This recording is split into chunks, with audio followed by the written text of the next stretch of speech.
Sunrise Leaders. I'm Abigail. Welcome to Sunrise Leader News. I'm Lainey. Please stand for the Pledge of Allegiance. I pledge allegiance to the flag of the United States of America and to the republic for which it stands, one nation, under God, indivisible, with liberty and justice for all. Thank you. Please be seated. We will now observe a moment of silence.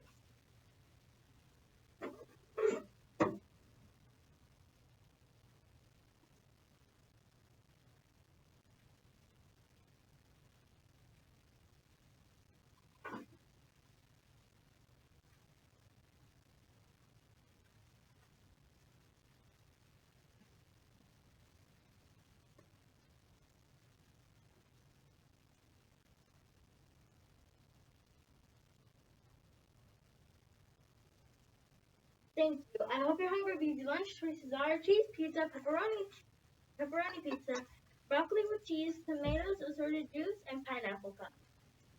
The habit of the week is habit 2. Begin with the end in mind. Write down your wildly important goal and make a plan. And now a special poem. I'm going to read you a poem from Falling Up by Shel Silverstein.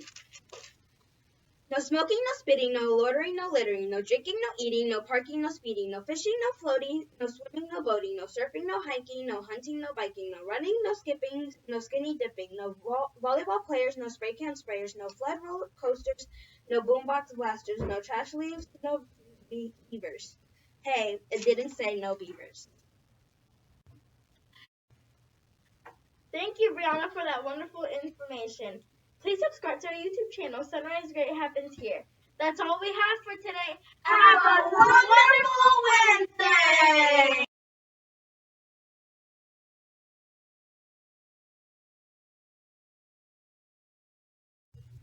Good morning, Sunrise students. Today we are celebrating literacy.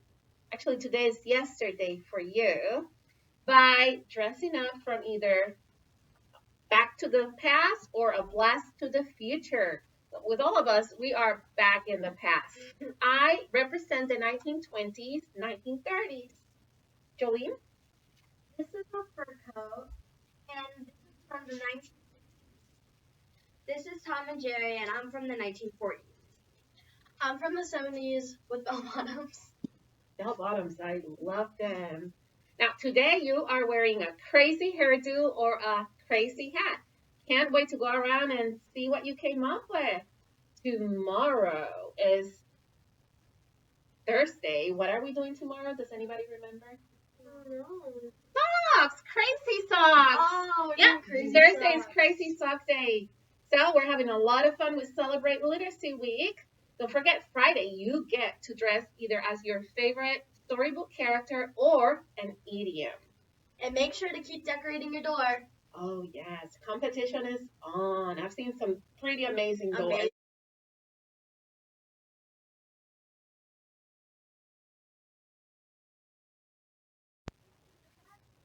All right, so Mrs. Caney here, I'm going to read to you an excerpt from The Wonderful Wizard of Oz. Chapter 1, The Cyclone. Dorothy lived in the midst of the great Kansas prairies with Uncle Henry, who was a farmer, and Aunt Em, who was the farmer's wife. Their house was small, for the lumber to build it had to be carried by wagon many miles. There were 4 walls, a floor, and a roof, which made one room.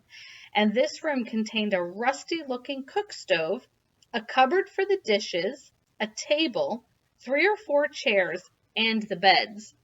Uncle Henry and Aunt Em had a big bed in one corner, and Dorothy a little bed in another corner. There was no garret at all, and no cellar, except a small hole dug in the ground, called a cyclone cellar, where the family could go in case one of those great whirlwinds arose, mighty enough to crush any building in its path. It was reached by a trap door in the middle of the floor, from which a ladder led down into the small dark hole. So that's called a cyclone cellar. When Dorothy stood in the doorway and looked around, she could see nothing but the great gray prairie on every side. Not a tree nor a house broke the broad sweep of flat country that reached to the edge of the sky in all directions. The sun had baked the plowed land into a gray mass with little cracks running through it. Even the grass was not green, for the sun had burned the tops of the long blades until they were the same gray color to be seen everywhere. Once the house had been painted, but the sun blistered the paint and the rains washed it away, and now the house was as dull and gray as everything else. When Aunt Em came there to live, she was young and pretty, a young pretty wife. The sun and wind had changed her too. They had taken the sparkle from her eyes and left them a sober gray. They had taken the red from her cheeks and lips, and they were gray also. She was thin and gaunt and never smiled now. When Dorothy, who was an orphan, came to her, Aunt Em had been so startled by the child's laughter that she would scream and press her hand upon her heart whenever Dorothy's merry voice reached her ears, and she still looked at the little girl with wonder that she could find anything to laugh at. Uncle Henry never laughed. He worked hard from morning till night and did not know what joy was. He was gray also, from his long beard to his rough boots, and he looked stern and solemn and rarely spoke. It was Toto that made Dorothy laugh and saved her from growing as gray as her other surroundings. Toto was not gray. He was a little black dog with long, silky hair and small black eyes that twinkled merrily on either side of his funny, wee little nose. Toto played all day long, and Dorothy played with him and loved him dearly. Today, however, they were not playing. Uncle Henry sat upon the doorstep and looked anxiously at the sky, which was even grayer than usual. Dorothy stood in the door with Toto in her arms and looked at the sky too. Aunt Em was washing the dishes. From the far north they heard a low wail of the wind, and Uncle Henry and Dorothy could see where the long grass bowed in waves before the coming storm. There now came a sharp whistling in the air from the south, and as they turned their eyes that way, they saw ripples in the grass coming from that direction also. Suddenly, Uncle Henry stood up. "There's a cyclone coming, Em," he called to his wife. "I'll go look after the stock." Then he ran toward the sheds where the cows and horses were kept.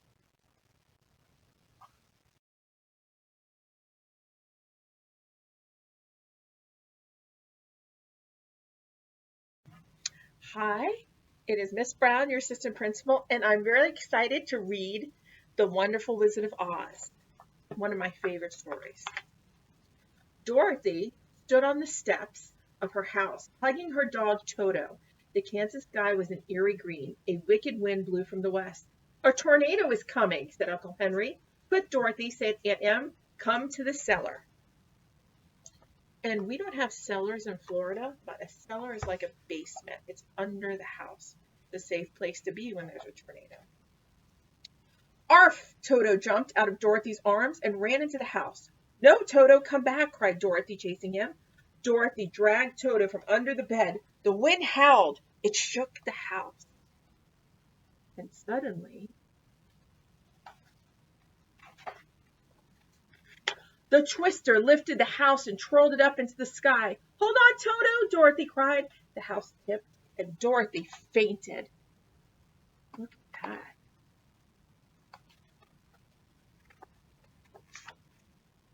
Thump! The house slammed to the ground. Dorothy stepped outside. A crowd cheered. "Thank you. I'm Glinda, the Good Witch of the South," said a lady dressed in gold. "The Munchkins are grateful to you for freeing them from the Wicked Witch of the East." She waved her wand. "Now her silver slippers are yours." Close up on there. Look, the house landed on the Wicked Witch.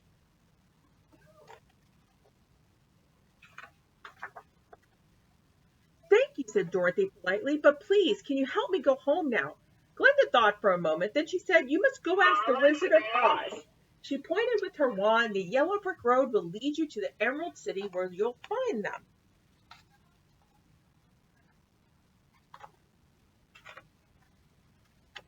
Dorothy and Toto walked along until the road split. "Oh, dear Toto," said Dorothy, "which way should we go?" Dorothy was surprised when a nearby scarecrow answered, "I don't know. You see, I don't have a brain." "Come with us," said Dorothy, starting down the sunnier road. "The Wizard of Oz will give you a brain." "Look," said Dorothy, "a Tin Woodman." "Help," groaned the Woodman. "I'm stuck." Dorothy found an oil can and oiled his rusty joints. "I thank you from the bottom of my heart," said the Tin Woodman, "but I don't have one." "Come with us," said Dorothy. "The Wizard of Oz will give you a heart." So the Scarecrow is looking for a brain, and the Tin Man is looking for a heart. Roar! Suddenly a ferocious lion jumped in front of them. "Stop that," said Dorothy sharply. "You scared Toto." "Sorry," said the lion. "I only roar because I'm scared. You see, I don't have any courage." "Come with us," said Dorothy. "The Wizard of Oz will give you courage." Courage is another word that means to be brave. So Dorothy wants to go home. The Scarecrow wants a brain. The Tin Man wants a heart. And the lion wants some courage because he's scared. So is Wizard of Oz. Let's see what he has to say about it. When the friends arrived at the wizard's palace, a guard led them to a vast room. There on an emerald throne sat a giant head. "I am the great and powerful Oz," said a voice so deep and booming that the windows shook, and so did the 5 friends. "What do you want?" Oh, you see it? Look at his head. It's like a monster. Weird mustache. "Please, sir," said Dorothy, "the Scarecrow wants a brain, the Tin Man wants a heart, the Lion wants courage, and Toto and I just want to go home." "I'll grant you your wishes if you destroy the Wicked Witch of the West," thundered Oz. "Go!" The frightened friends hurried away. Far away in her gloomy castle, the Wicked Witch of the West saw everything. "My sister's silver slippers will soon be mine." So there we have the Wicked Witch of the West. You know who her sister was, the one that the house fell on. That's why she's a little angry. The Wicked Witch sent flying monkeys to capture Dorothy. "Go away!" shouted Dorothy. The Tin Woodman swung his axe, the Cowardly Lion roared, Toto growled, and the Scarecrow battled bravely. But the flying monkeys swooped down like bats, scooped up Dorothy and Toto, and swept them off to the witch's castle. Miss Brown doesn't really trust monkeys. Side note. "Hurry! We must rescue Dorothy and Toto," said the Scarecrow. "Everyone get on my back," roared the Lion. The Tin Woodman and Scarecrow held on tight as the Lion leapt over a ravine. They followed the flying monkeys to the witch's castle. Look at that lion. He looks like he's showing some courage there.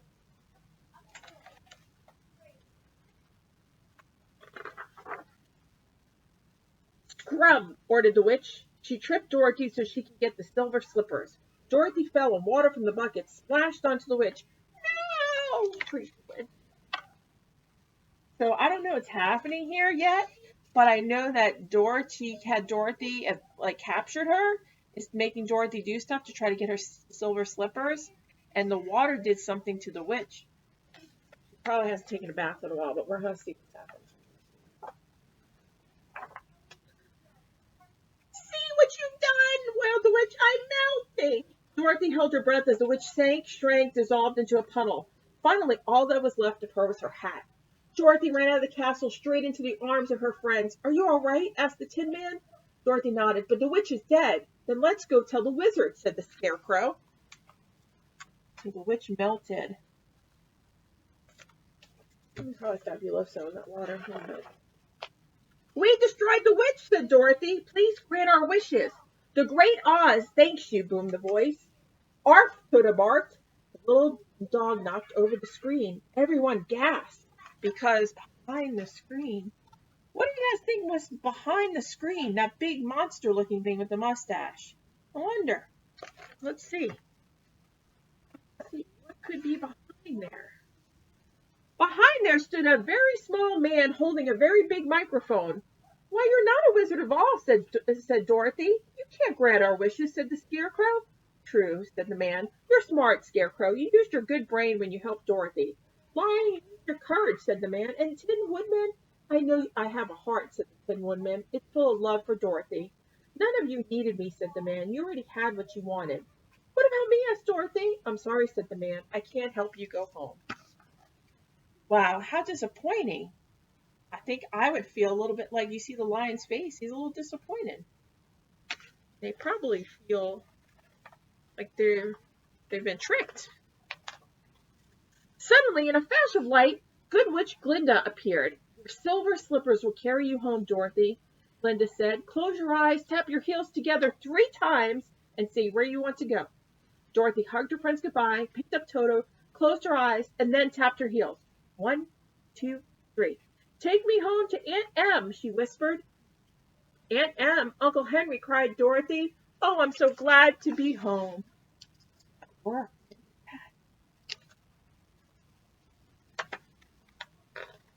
And that's the end. End of the book. So this was one of my favorite stories of all time. And if you guys ever get a chance, you should watch the movie. It is very pretty. It actually starts in black and white, the original movie that they made. They helped make it to color. And then it goes into color. And it gets really exciting. And you get to find out Glinda the Good Witch is so beautiful in the story. I really hope you get to see the movie one day. Anyways, thanks for listening, and I hope you guys enjoy the rest of Literacy Week. Bye-bye.